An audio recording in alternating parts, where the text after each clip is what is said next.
Salam sejahtera bagi kita semua. Video ini dibuat untuk memenuhi salah satu tugas dari mata kuliah pemrograman berorientasi objek pada semester genap 2020-2021 di program studi S1 Teknik Komputer, Fakultas Teknik Universitas Indonesia. Kami dari kelompok 6 beranggotakan Jidan Dirayoga Gumira, saya Fernando Wijaya Putra, dan Gloria Alifa Puncuna. Nah, pertama-tama sebelum kita masuk ke pembahasan mengenai kode dan tugas, kita perlu mengetahui terlebih dahulu mengenai synchronization. Synchronization merupakan sebuah keyword yang menyediakan locking untuk kode pada Java, sehingga kode yang sudah tersinkronisasi hanya dapat dijalankan oleh satu buah thread pada suatu waktu. Nah, synchronization ini dapat berupa method atau block of code. Nah, untuk tugas pertama, di sini kita bisa melihat ada synchronize this. Ini adalah synchronize dalam bentuk block of code. Nah, kita perlu modifikasi posisi dari synchronize this ini dengan conditional if ditukar. Jadi ketika kita menukarnya, posisinya akan berubah seperti ini. Nah, apa yang terjadi? Yang terjadi adalah modifikasi balance. Jadi kedua metode ini, withdraw dan deposit, dia berguna untuk berfungsi untuk memodifikasi nilai dari balance. Nah, ketika kita mengubah posisi dari synchronize this ini, modifikasi balance akan tetap sama karena dia tetap berada dalam blok synchronize this. Jadi nanti kalau misalkan ada thread 1 dan thread 2 yang sama-sama melakukan withdrawal, misalkan, mereka akan tetap bergantian. Akan tetapi, printnya, di sini ada print, yaitu print thread mana yang menjalankan withdraw dan hasil dari withdraw tersebut. Nah, keduanya ini bisa lompat. Karena apa? Mereka tidak tersinkronisasi. Oleh karena itu, thread 2 dan thread 3 bisa berjalan secara concurrent. Oleh karena itu, kalau misalkan sebelumnya di sini dia akan berjalan dengan benar, yaitu dia menunjukkan thread yang mana yang melakukan withdrawal, kemudian mengurangi, dan terakhir menunjukkan balance-nya. Di sini dia akan tetap melakukan modifikasi dengan benar, akan tetapi print-nya ini akan bisa lompat.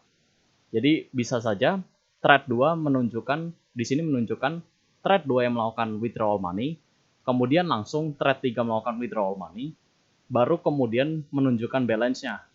Atau bisa jadi balance-nya ditunjukkan setelah melakukan withdrawal money untuk thread 2, akan tapi withdrawal-nya dilakukan oleh thread 3. Jadi di sini dia akan tetap modifikasi dengan benar, akan tetapi print-nya akan menjadi acak. Lalu, sekarang saya akan menjelaskan perintah kedua yang diberikan pada tugas kelompok kali ini, di mana perintah kedua ini mengharuskan kelompok kami untuk membuat dua buah thread baru, di mana kedua thread ini masing-masing akan mencoba untuk melakukan perubahan pada nilai balance yang sebelumnya dijelaskan. Seperti yang bisa dilihat dari kode, telah terdapat dua buah kelas baru, atau kelas thread ini masing-masing memiliki nama thread 1 dan thread 2, dan kedua kelas ini mengextend kelas thread. Kedua kelas ini juga memiliki parameter savings yang memiliki tipe data kelas savings account. Untuk konstruktor dari kedua kelas ini akan memasukkan nilai savings yang dimasukkan sebagai argumen ketika kelas akan dibuat, dan memasukkan data tersebut ke dalam parameter savings yang ada pada kelas tersebut. Yang membedakan kelas thread 1 dan thread 2 adalah apa yang dilakukan, di mana pada thread 1 kelas akan melakukan deposit kepada balance, yaitu menambahkan nilai, di mana nilai yang akan ditambahkan adalah sebesar 500. Sedangkan untuk thread 2, thread ini akan melakukan withdrawal atau melakukan penarikan dari balance, di mana penarikan yang dilakukan juga berjumlah 500.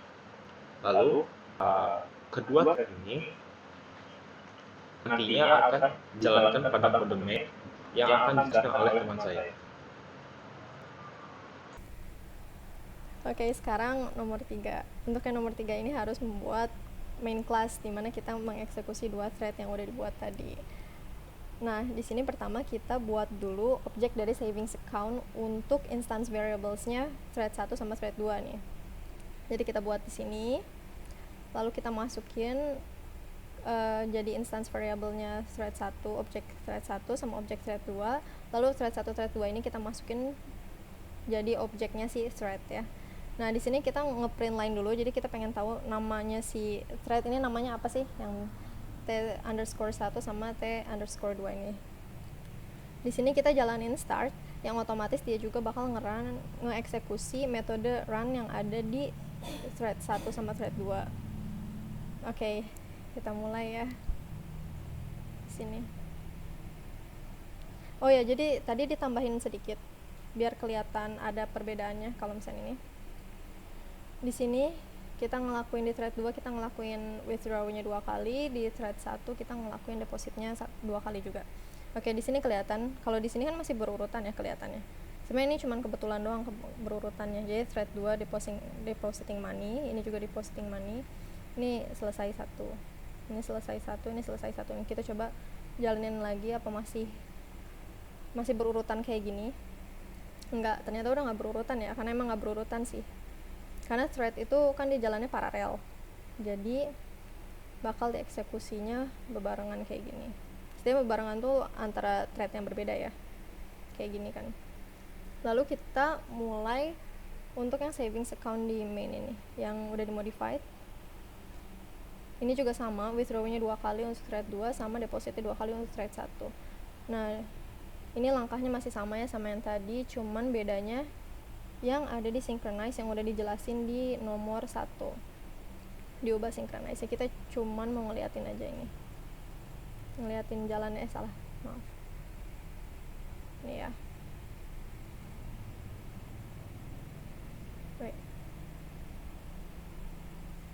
Oke, bener kan kayak yang udah dijelasin di nomor 1, dimana dianya langsung ngeprint ininya dulu kan, yang di atasnya dulu dan gak nyelesain satu-satu. Kalau yang tadi di unmodified kan dia ngasih tahu udah habis depositing money, dia ngasih tahu current balance-nya kan. Kalau di sini enggak, karena synchronize-nya itu cuman waktu pas dia ngitung di pengurangan balance-nya doang. Jadi udah sih itu aja. Sekian dari kelompok kami, terima kasih.